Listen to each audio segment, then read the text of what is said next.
Now we can talk about SBO, School of Business Organization. SBO is one of the best and genuine online platform for earning money. As compared to other online earning platforms, the highlight of SBO is that it informs and explains each and every updations to its members.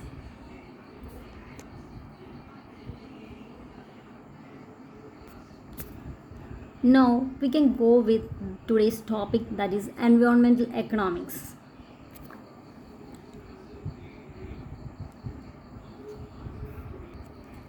Firstly, we can look at for the objectives of environmental economics. The first one is to understand the economic implications of environmental degradation and economic cost and how these costs affect the economy as a whole.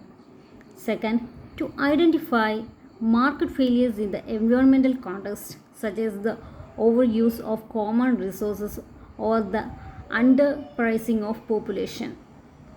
Third one, to develop a policy solution that used to address environmental problems such as tax, subsidies, regulations, and market-based instruments.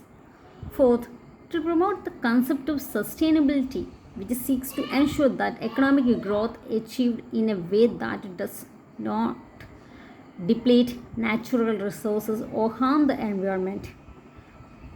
Fifth one, the value of natural resources and ecosystem on economic development with environmental protection. Now we can look certain definitions about environmental economics.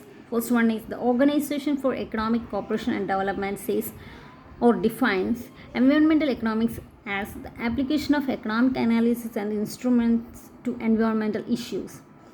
DVPS defined environmental economics as it brings the discipline of economic analysis to environmental issues such as pollution, the rate of use of renewable and non-renewable natural resources, conservation of living species resources, and the choice of policy to achieve environmental ends.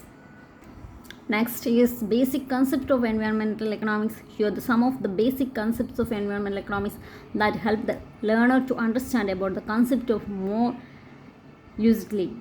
Externality. It's the basic concept of environment. First we go for it is the cost benefit review that is not reflected in the price of a good or service. For example, air pollution from a factory imposes a cost on society in the form of health problems and environmental damage. But the factory does not pay for these costs. Externalities can lead to overproduction of or underproduction of goods and services as well as environmental degradation. The next one is market failure. It occurs when markets do not allocate resources efficiently, resulting in a suboptimal outcome. In the case of environmental issues, market failure may include when economic activities create negative externality such as pollution, which is not accounted in the price of product or service. As a result, it may produce too much of activities resulting in environmental degradation. The next one is marginal abatement cost, MAC. The MAC is or MAC is the cost of reducing 1 unit of pollution. It is the crucial concept of environmental economics because it helps policymakers determine the optimal level of pollution control.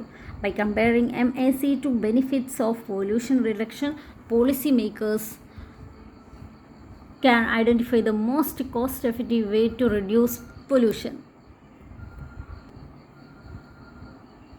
The next one is valuation of valuation of ecosystem services. Ecosystem service refers to the benefits of that people derive from natural ecosystems such as clean air, clean water, and biodiversity. Valuation of ecosystem services involves placing a monetary value on these services, which can help policy makes decisions that balance economic development with environmental protection. That's all about in this video. Thank you.